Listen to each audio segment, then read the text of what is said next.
G'day, Scott Gooding, nutrition coach here. I just want to talk to you about something that just sprung to mind, and it's about, I guess the subject is controlling the controllable.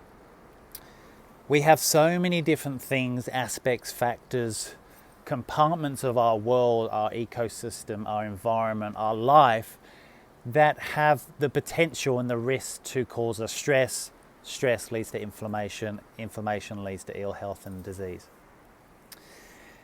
Now, out of all those things that orbit us, and I'm talking about relationships, work, family, exercise, nutrition, there's a bunch that we don't have much control over. We can't manage what people say or do or don't do at work that causes us stress and an emotional stress that can manifest in physical dysregulation.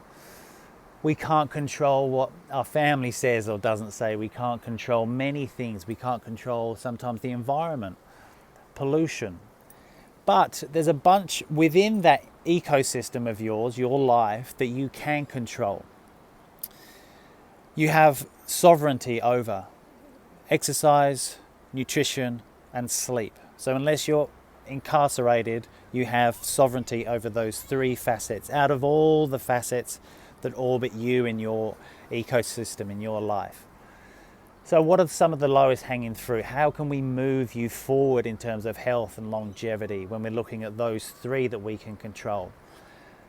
So take a 40,000 foot approach to your being.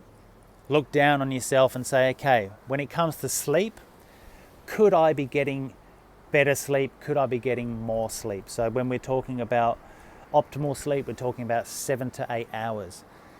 Am I not getting enough?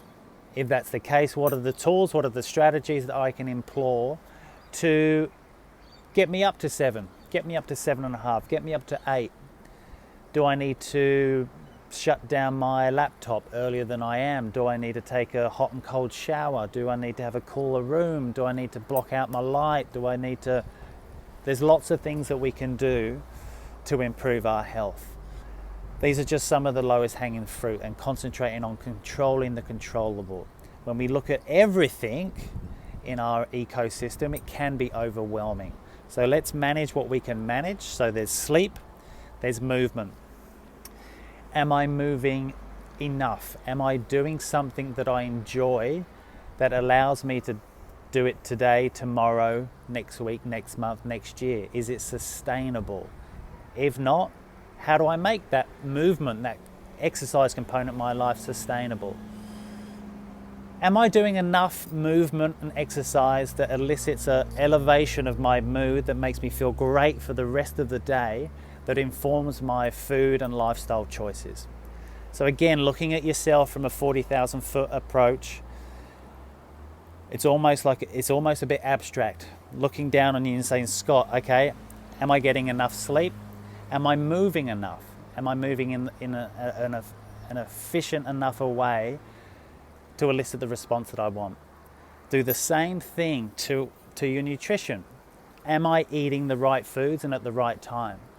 Am I adopting as much all natural nutrition as I can? If not, where can I tweak? What are the levers that I can pull? Maybe I can take food to work that I cooked last night, so leftover from dinner, and in which case I know that it's made from scratch and it's all natural.